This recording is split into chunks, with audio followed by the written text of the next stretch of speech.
Namo tassa bhagavato arahato samma sambuddhassa. Namo tassa bhagavato arahato samma sambuddhassa. Namo tassa bhagavato arahato samma sambuddhassa. Yatha varivaha pura paripurenti sakarang ewambewa ito tindang petanang upakapati di sebagaimana air mengalir dari sungai meluap menuju ke laut. Demikian pula pemberian yang telah aku lakukan dari dunia ini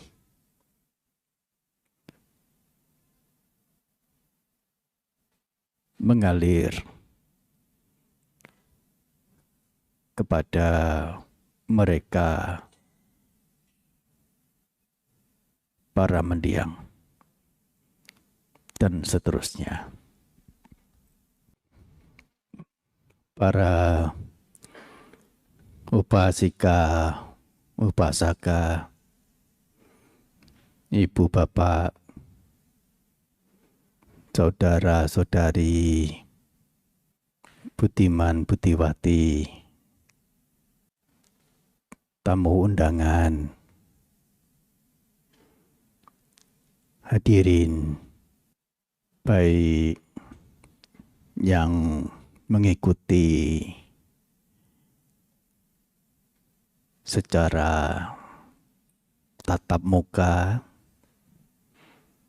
ataupun secara streaming online yang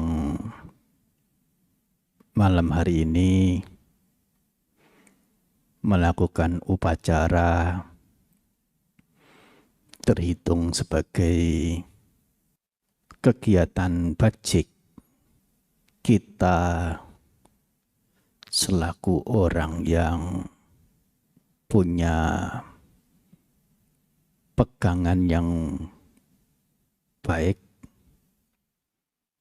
punya pegangan yang benar. Dari awal upacara berlangsung dengan rapi, sangat rapi. Wacana Pali diuncapkan dengan sangat baik.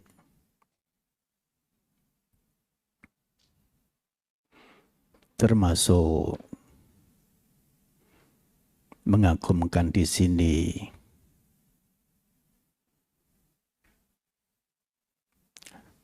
hadir sejumlah besar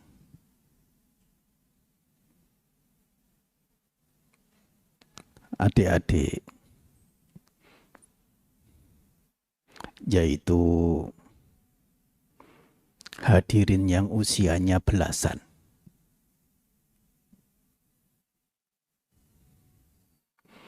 Ini sesuatu yang mengagumkan, sesuatu yang patut diapresiasi. Dari muda sudah mengenal, mau mengenal, berkenan mengenal hal-hal spiritualisme. Kalau kita mau bicara secara umum, secara spesifiknya adalah mau mengenal ajaran kebajikan, ajaran kebenaran yang telah dibabarkan oleh Guru Agung Sama Sambuddha.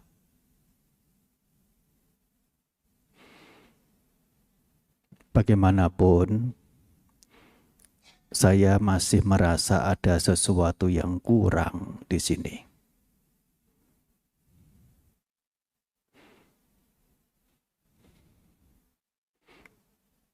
Apa yang kurang?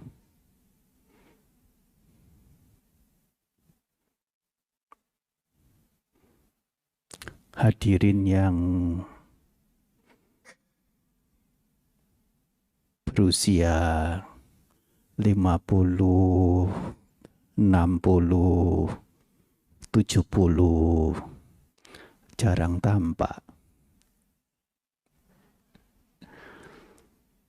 Adik-adik datang ke sini diharapkan tidak datang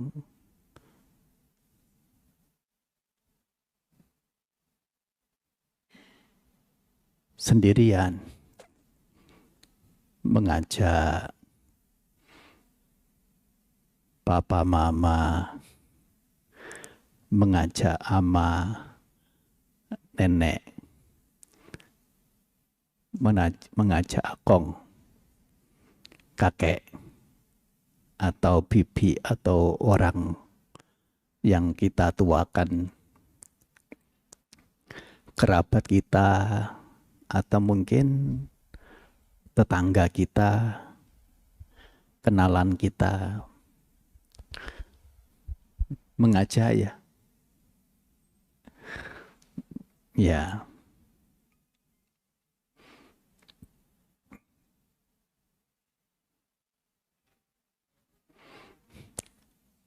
Hal yang kita lakukan upacara ini adalah sebutannya adat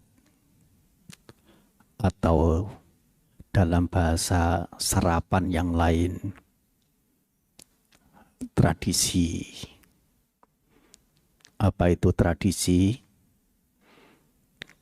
Kebiasaan atau tata aturan yang secara turun-temurun dilakukan oleh satu komunitas masyarakat tertentu.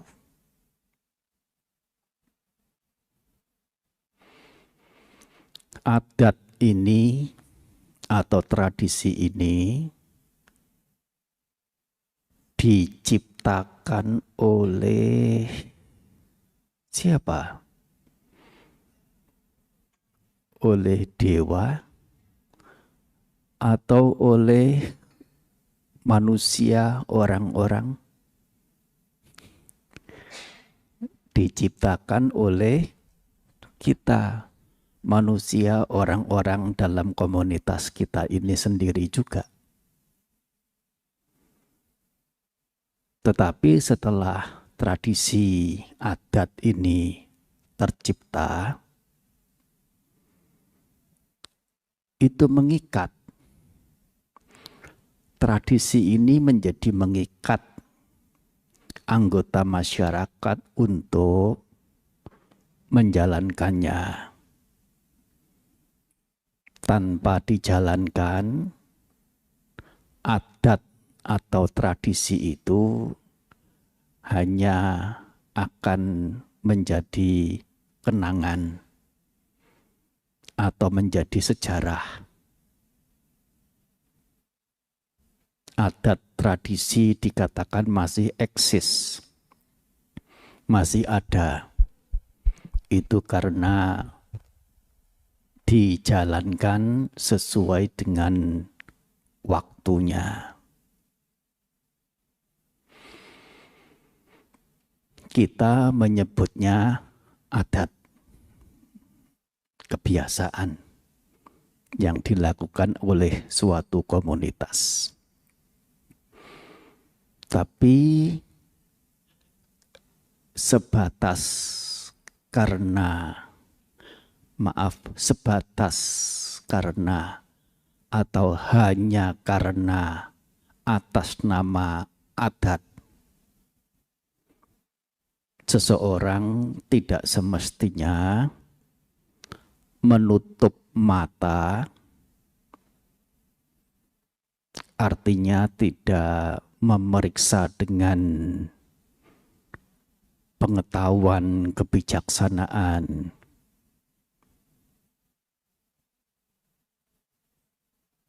Apapun yang telah diturunkan dari para pendahulu tanpa pikir panjang, tanpa pertimbangan secara bajik dan bijaknya,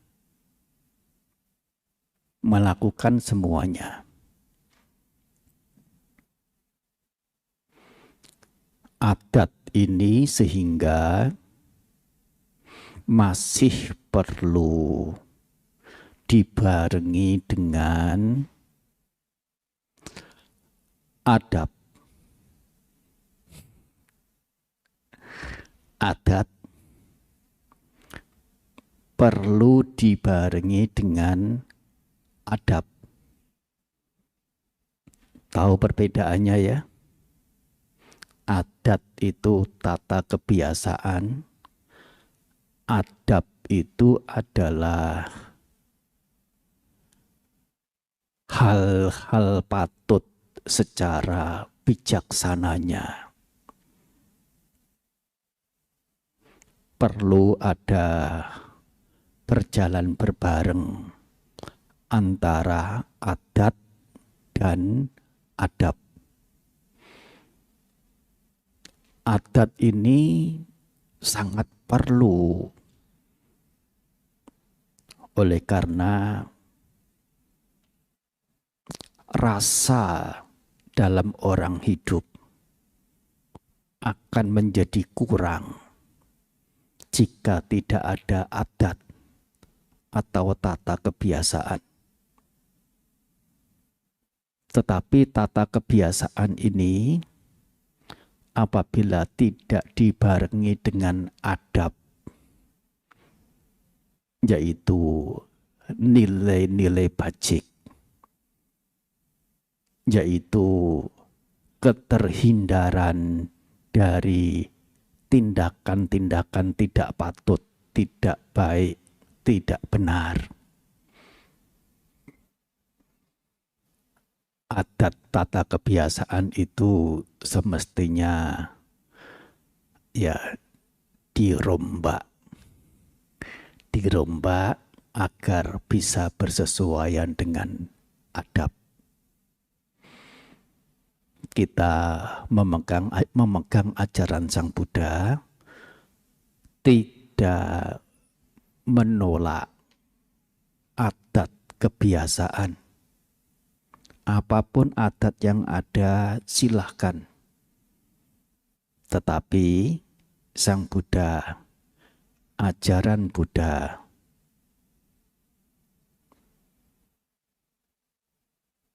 memberikan kriteria moral, yaitu sepatutnya dilakukan secara adab, yaitu terbebas dari hal-hal apapun yang punya ciri negatif, merugikan bagi diri sendiri, baik secara batiniah maupun secara lahiriah, dan mungkin menyakiti, merugikan pihak lain, siapapun itu, apapun itu.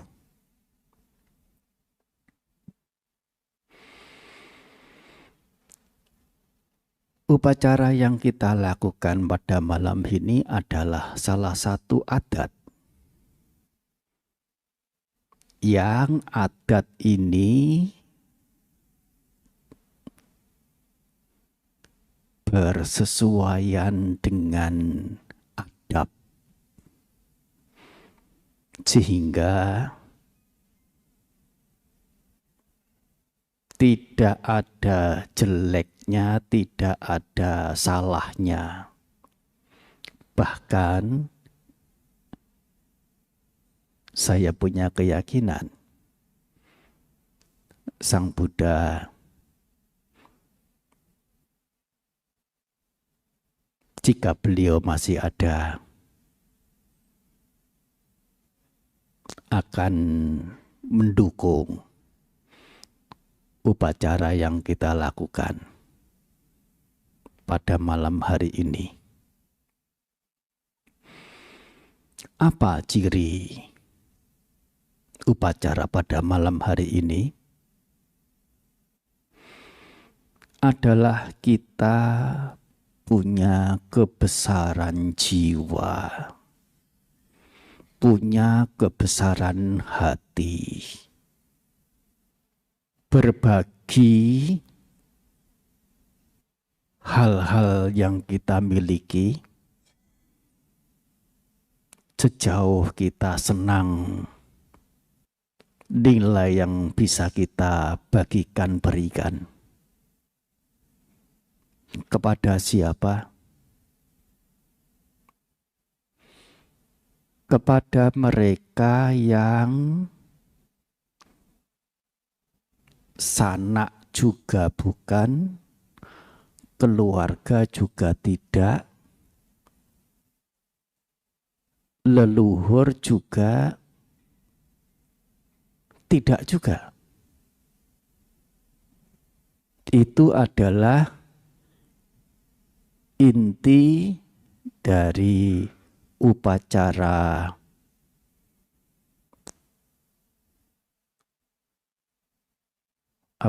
Joko. Betul ya?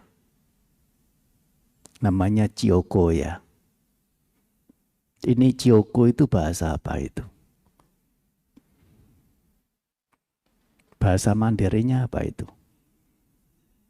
Jautu. Jautu.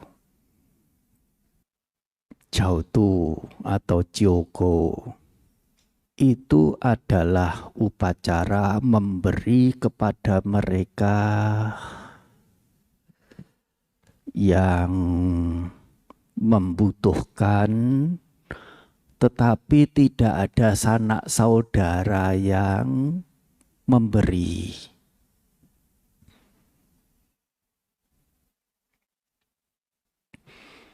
Atau mungkin karena memang tidak punya anak cucu.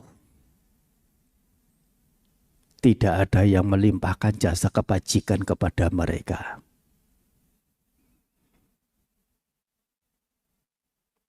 Kita melakukan pelimpahan jasa kepada leluhur kita. Kapan itu? Kalau dalam festival tahunan, Cengbing.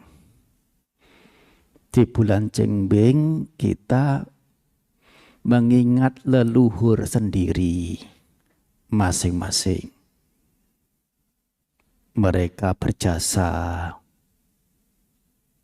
mereka punya kebaikan kepada kita, baik secara langsung maupun secara tidak langsung.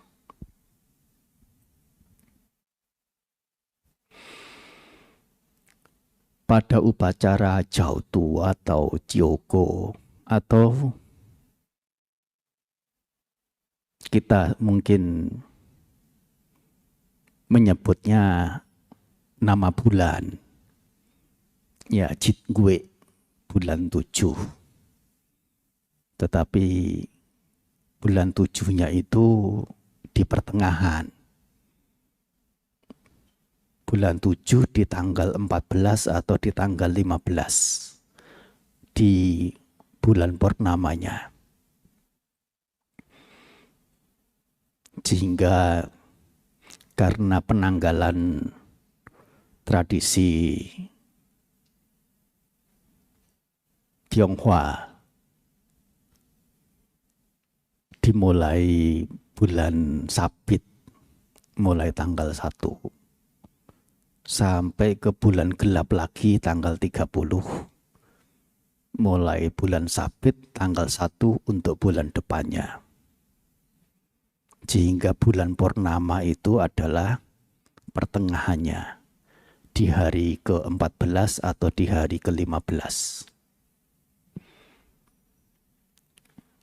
Karena itu adalah bulan 7 ditambah separuhnya lagi,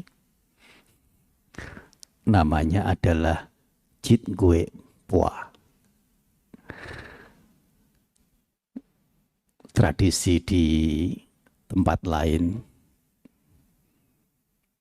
punya, tradisi ini di tempat lain punya sebutan yang lain, yaitu sembahyang rebutan. Oleh karena apa? Oleh karena memang fenomenanya adalah setelah orang-orang yang punya hati baik berbagi apa yang mereka punya kepada mereka yang tidak dikenal siapa saja, mereka yang membutuhkan, dan mereka itu berjumlah tidak sedikit.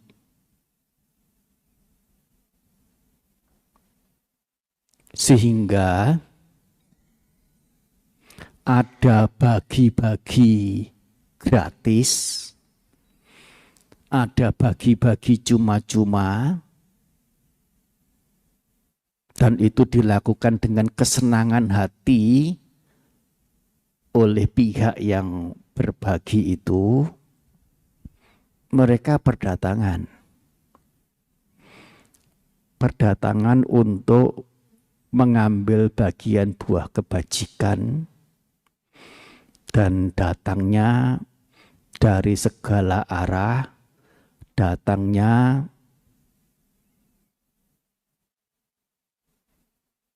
beramai-ramai, sehingga karena ingin mendapat lebih dahulu, ingin memastikan bisa mendapat, ya mendapatkannya itu dengan cara berebut. Sehingga disebut dengan sembahyang rebutan.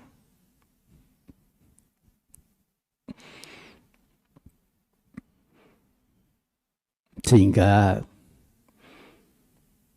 dana yang diberikan, puja yang diberikan saat seseorang melakukan upacara Jautu ini,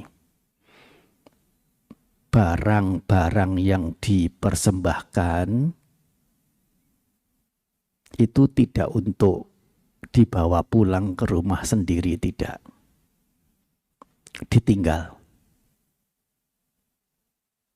Ditinggal untuk siapa yang sekiranya membutuhkan bisa mengambil tanpa perlu merasa ini mencuri. Soalnya untuk mereka sudah.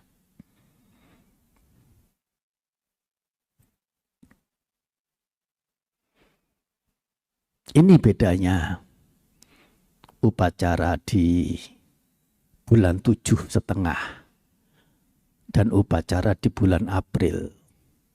Di bulan April kita menyebutnya Cengbing. Di bulan 7,5 ini kita menyebutnya Jautu Chit Gue Pua. Kalau di bulan Cengbing itu untuk leluhur, di bulan 7 Jautu ini adalah sesungguhnya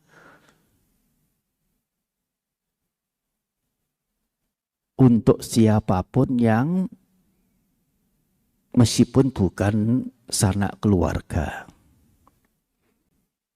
Meski demikian, bukan berarti kita tidak boleh untuk mengarahkan persembahan kita, bagian buah kebajikan yang kita lakukan ini kepada leluhur kita masing-masing juga.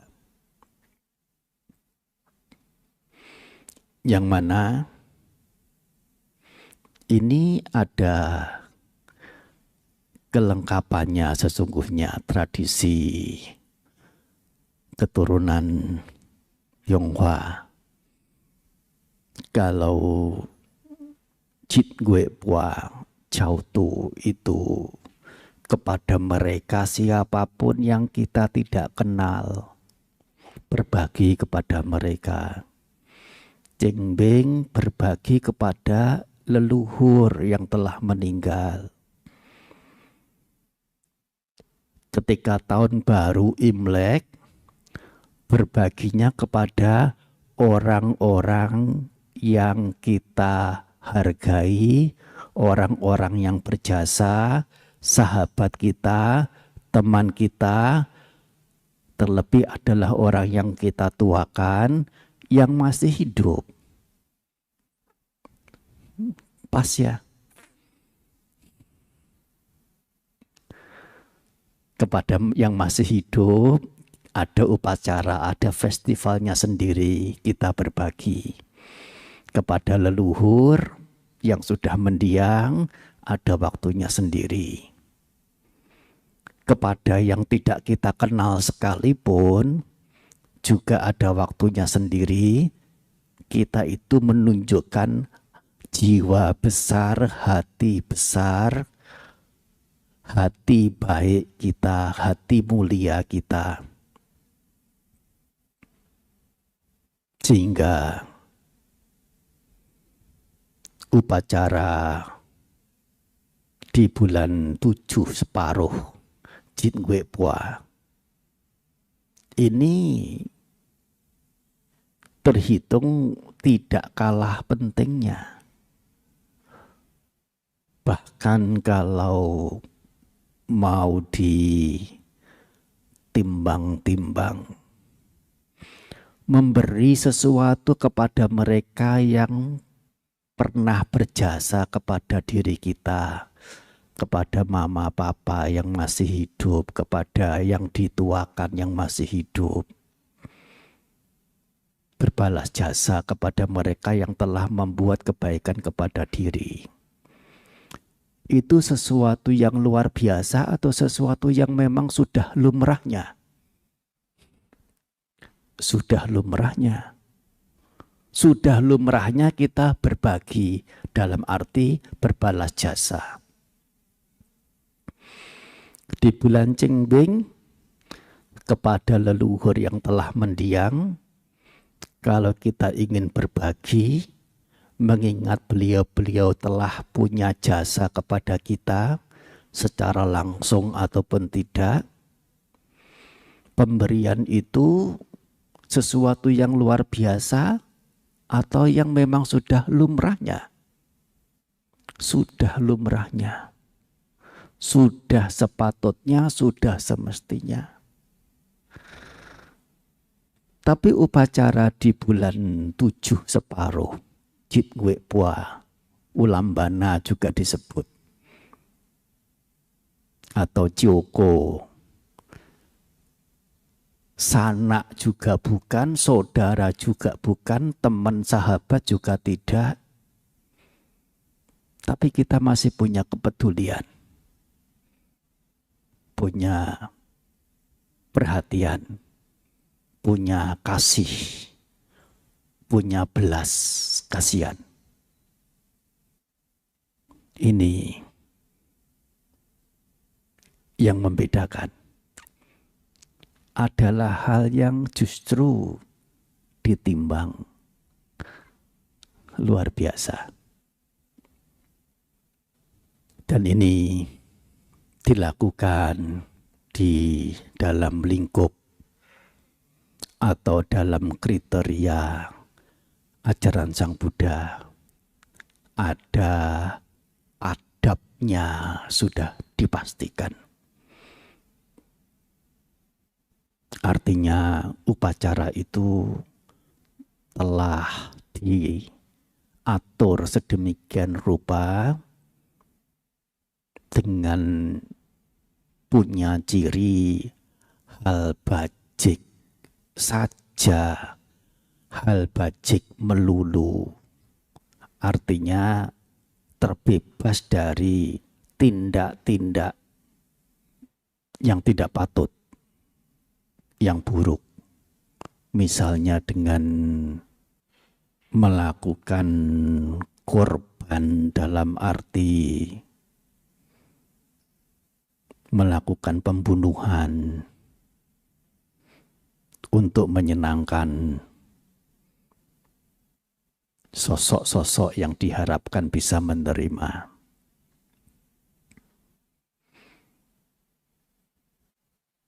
Itu tidak ada.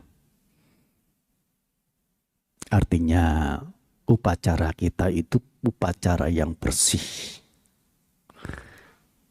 Hanya diwarnai oleh kebajikan nilai luhur.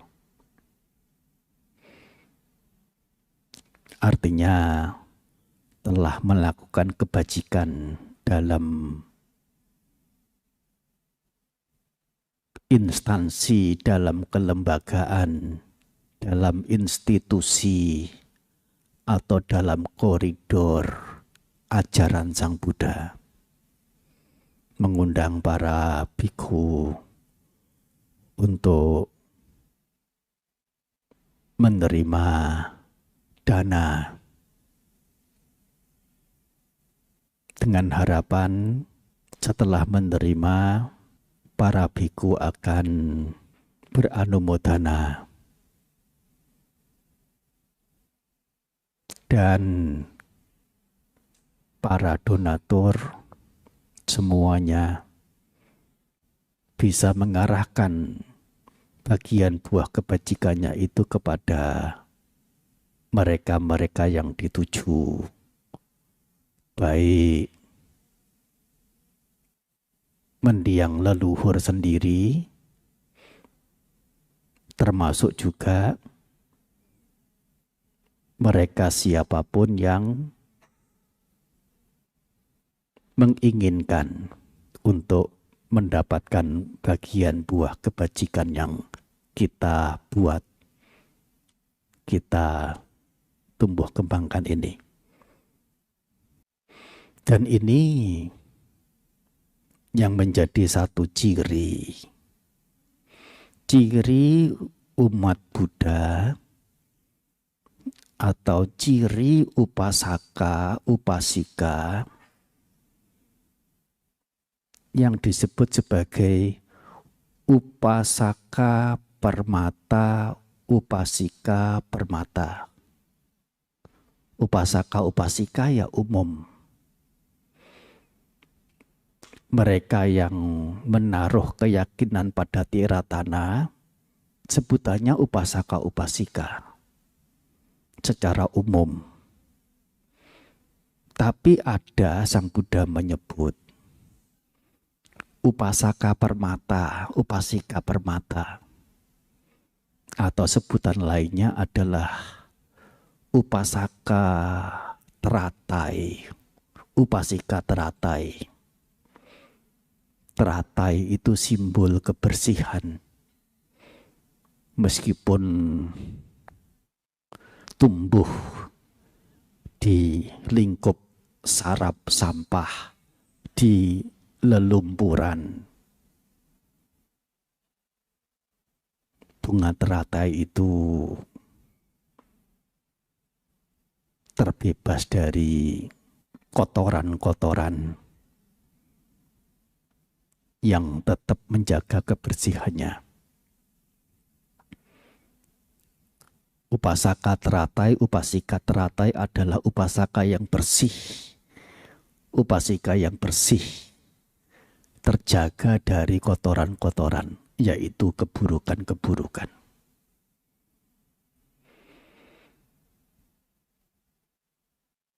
Berbuat bajik dalam lingkup ajaran Buddha ini. Tapi untuk menjadi upasaka permata, upasika permata, bukan hanya satu ini saja yang perlu diupayakan. Masih ada 4 yang lain. 4 yang lain itu apa saja? Yang pertama adalah punya keyakinan yang benar keyakinan yang benar bagaimana dalam agama Buddha ini, punya keyakinan bahwa guru agung kita adalah sosok yang telah selesai dengan diri beliau sendiri, yang telah menuntaskan tugas diri. Tidak ada tugas lain, termasuk tidak punya cita-cita lain, pengharapan lain, keinginan lain. Oleh karena sudah tercapai harapan apapun yang sosok makhluk itu idealnya punya pengharapan. Sampai pada tingkat ketuntasannya. Karenanya apa yang beliau lakukan tindakan kepada orang-orang, siapa saja. Kalau dalam literatur dikatakan baik kepada para dewa maupun manusia, dasarnya adalah dasar cinta kasih. Bukan harapan untuk mendapatkan perolehan, mengumpulkan harta, untuk mendapatkan penghargaan, untuk mendapatkan penghormatan, atau mengejar ketenaran. Oh, aku ini terkenal di seluruh Jambudipa. Oh, aku ini terkenal di segenap muka bumi. Punya harapan, punya tujuan untuk bisa tenar, bisa terkenal. Guru Agung Buddha tidak punya pengharapan ke sana, sudah.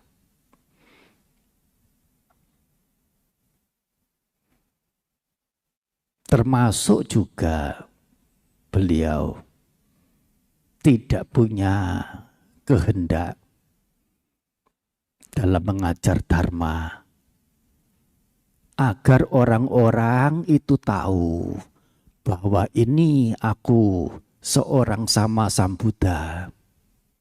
Semoga orang-orang tahu bahwa ini aku adalah seorang sama Sambuddha, seorang pribadi yang telah menyingkirkan kilesa-kilesa dan punya paramita besar untuk berbagi ajaran kepada semua siapapun yang punya kesiapan dibimbing. Bukan untuk mencari pengakuan. Ini adalah keyakinan pada Buddha. Dan keyakinan ini patut untuk kita cermati. Jangan mudah yakin. Jangan mudah percaya. Ini yang Sang Buddha sendiri ajarkan. Jangan mudah percaya. Mengapa? Keyakinan yang dipegang keliru atau memegang keyakinan pada hal-hal yang keliru. Setelah punya keyakinan, punya kekuatan, punya daya yang sangat besar untuk seseorang itu melakukan sesuatu atas nama keyakinannya itu. Yang jika keyakinan yang dipegang itu keliru, perbuatan yang dilakukan pun juga akan menjadi keliru. Dan perbuatan keliru, perbuatan salah yang ditandai dengan perbuatan-perbuatan buruk tidak terpuji. Bagaimanapun, atas nama Brahma, atas nama Dewa, atas nama leluhur, atas nama orang mulia siapapun, jika keburukan yang dilakukan Akibatnya adalah kerugian, keterpurukan, kesengsaraan, penderitaan. Ini arti penting memiliki keyakinan dan memiliki keyakinan secara benar, meyakini sesuatu yang benar. Tidak mudah untuk menjadi percaya, menjadi yakin. Percaya pada hal-hal yang tidak nyata, yang dibalik itu barangkali adalah tindak pembodohan, tindak penipuan, tindak propaganda, bujuk-bujuk, iming-iming. Yang dibaliknya itu adalah bagaimana mereka, orang-orang tertentu, bisa mendapatkan manfaat dari mereka-mereka yang telah percaya.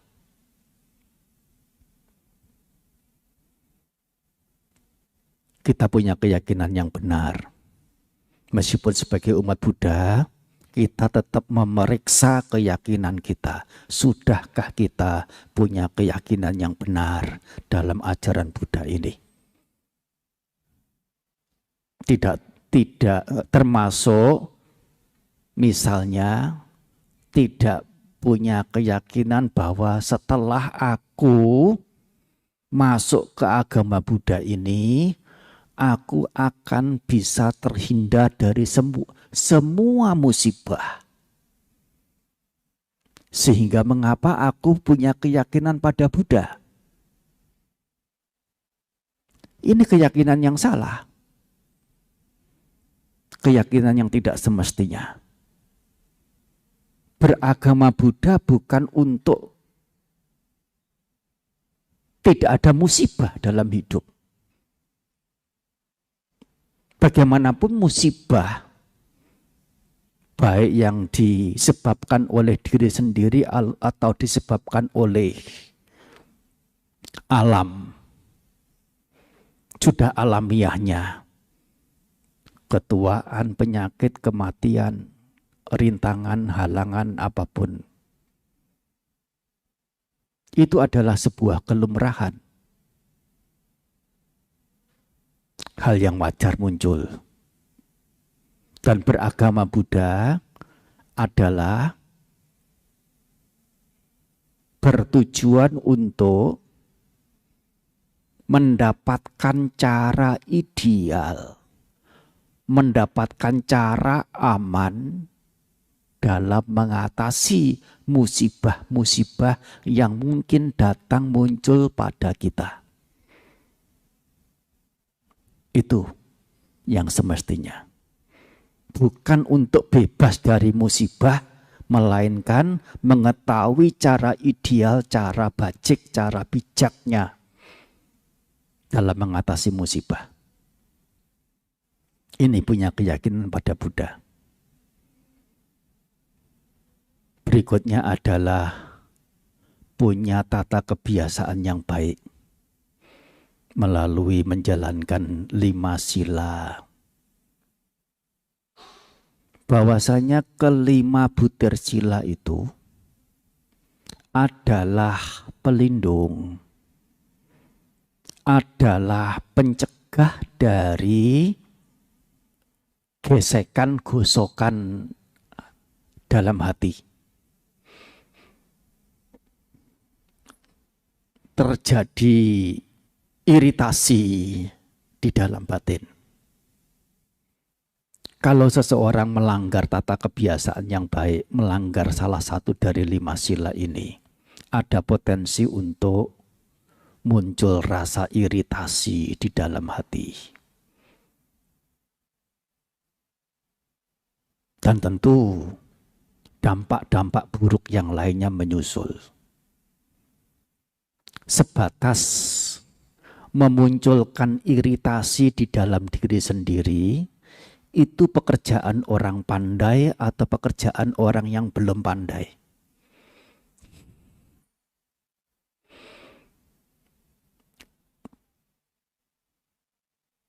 Beberapa orang senang dengan menipu, mengelabui, berbohong, berpikir dengan menipu, berbohong, mengelabui, mereka mendapat untung, mendapat manfaat.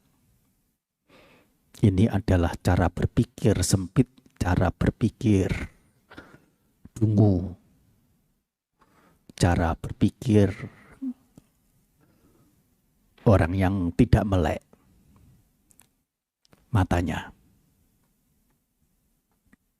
cara berpikir yang buta.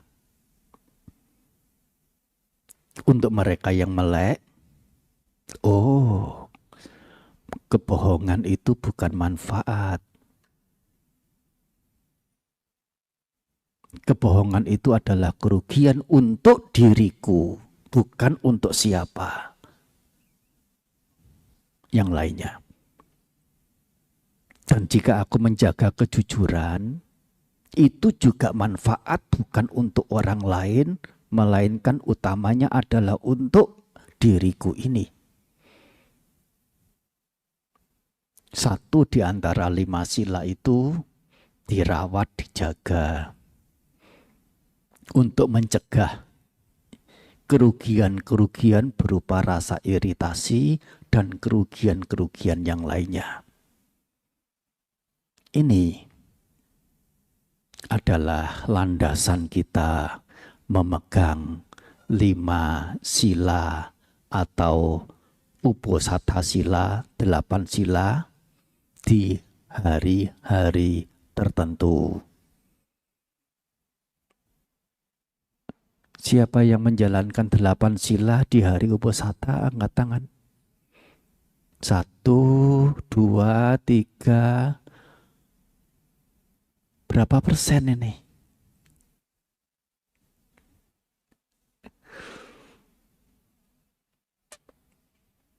Kalau tidak tiap hari Uposatha yang itu adalah sebulan itu 4 kali,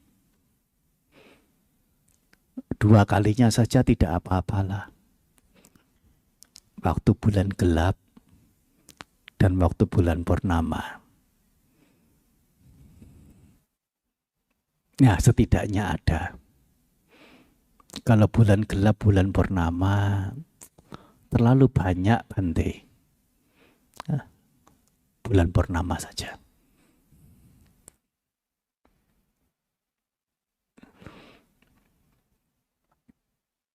Umat Buddha perlu ada. Dan itu sudah dianjurkan oleh Guru Agung Buddha. Yang kalau dalam 1 tahun dihitung sekitar 48 kali. Dan itu kemudian yang dikemas oleh tradisi ajaran tertentu, karena 48 itu ganjil, jadi dihitung supaya gampang 1 bulan saja, 30 hari. Dan tidak perlu seminggu sekali, sebulan 4 kali, digabung saja. 1 bulan itu ya melakukan Uposatha. Mereka melakukannya dan tetap menjalankan hingga sekarang. Kita yang dari aslinya, dari asalnya punya ajaran menjalankan Uposatha ini, malah seolah-olah Uposatha itu adalah praktik yang asing bagi kita. Nah, dicoba. Kalau yang belum pernah sama sekali, dimulai dengan bulan purnama sekali. Kalau memungkinkan bisa ditambah dengan bulan gelap sekali. Kalau mau lebih religius, lebih spiritualis, sebulan 4 kali. Hal berikut, selain tata kebiasaan yang baik adalah sebagai umat Buddha tidak mempercayai berkah sensasional. Berkah sensasional misalnya, semalam saya mimpi begini. Menurut orang pinter A itu saya akan mendapatkan anu. Mendapatkan ini, mendapatkan itu. Dan dipercayai mimpi itu yang sedemikian rupa itu adalah keberkahan. Ini yang disebut dengan berkah sensasional. Ini batu ini istimewa ini. Dan batu ini bisa menyembuhkan segala jenis penyakit. Menaruh kepercayaan, menaruh keyakinan. Mengulum batunya itu. Atau mungkin dengan menuangkan air di dalam di batu itu, kemudian ya setelah beberapa saat airnya diminum. Berkah sensasional.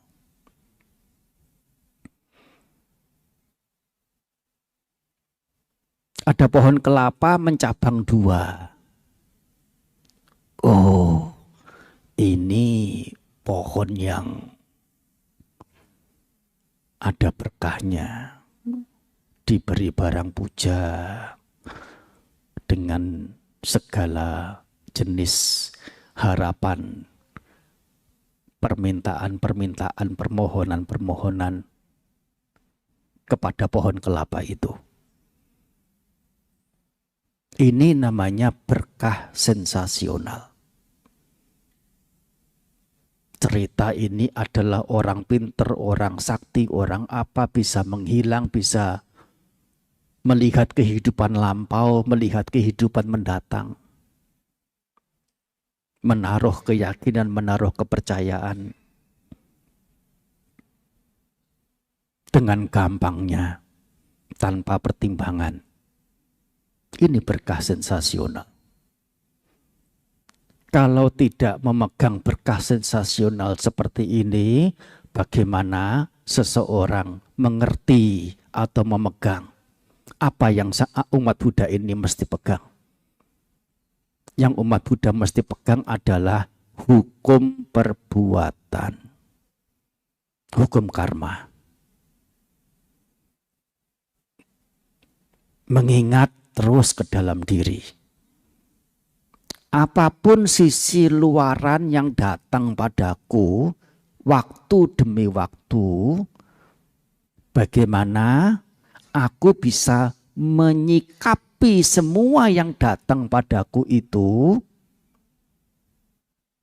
dengan sisi-sisi bajik, dengan kesabarannya,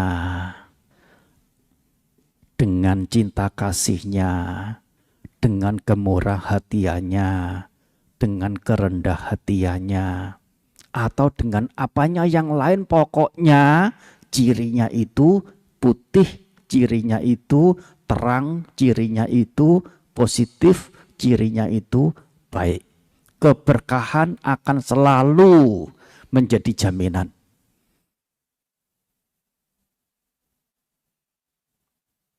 Ketika memunculkan sesuatu yang baik ke dalam diri, ke dalam batin, itulah karma baik.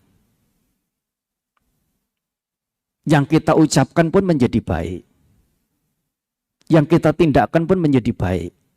Dan ucapan baik, tindakan baik, terutama pikiran baik ini, sebelum berkah-berkah nyata secara lahiriahnya bisa dienyam, berkah secara batiniah, berupa kelegaan, keleluasaan, bebas dari keterhimpitan, keterpurukan, akan sudah bisa nyata dirasakan. Secara umumnya yaitu berupaya untuk mencegah diri dari perbuatan buruk, yang itu adalah hal yang membawa diri, mengajak diri ke kerugian, ke penderitaan. Kita belajar untuk menjadi pandai, belajar untuk menjadi pintar, belajar untuk menjadi bijaksana, dan menghargai menjadi pintar, menjadi pandai, menjadi bijaksana itu. Punya penghargaan terhadap kebijaksanaan. Orang yang punya kepercayaan pada hukum karma disebut dengan orang yang bijaksana. Yaitu adalah orang yang punya pandangan benar. Walaupun pandangan benar ini tergolong dalam ajaran Buddha, masih pandangan benar yang punya ciri duniawi. Tapi setidaknya ini dulu. Dan yang terakhir,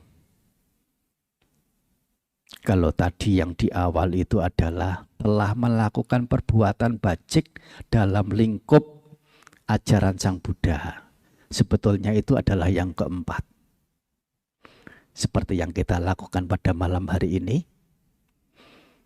Kemudian diuraikan upasaka upasika permata itu, empat yang lain adalah punya keyakinan. Keyakinan pada Buddha. Yang kedua adalah punya tata kebiasaan yang baik, sila. Yang ketiga, percaya pada karma, tidak percaya pada berkah-berkah sensasional. Sudah 4 ya. Yang kelima terakhir adalah tidak mencari sumber keberkahan dari luar ajaran Buddha.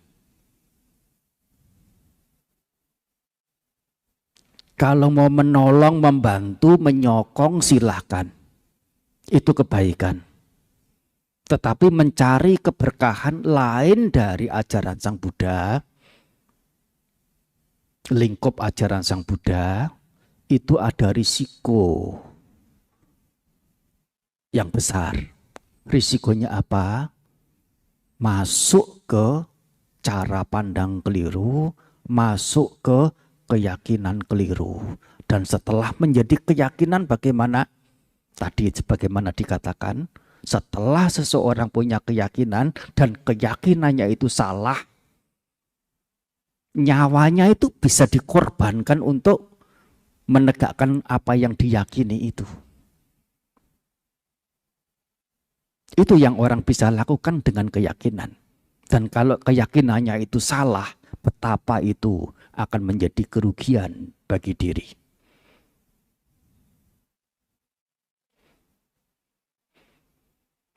Kurang lebihnya demikian ini. Hal yang ibu bapak, saudara, adik-adik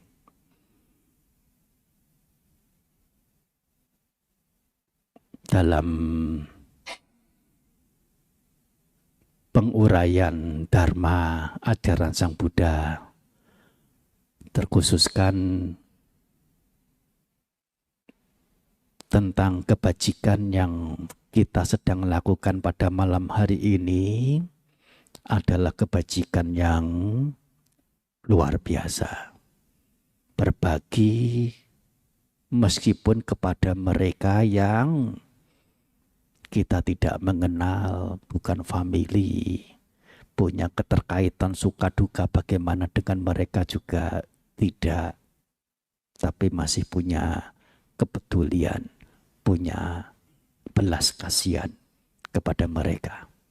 Dan ini adalah prinsip jiwa yang besar, keberkahan yang besar, kemanfaatan yang besar, yang kita tumbuh kembangkan, yang kita timbun, yang menjadi jam terbang kita untuk ke depan nanti punya perkembangan-perkembangan baik secara batiniah maupun secara lahiriah, kesejahteraan secara batiniah dan kesejahteraan secara lahiriahnya.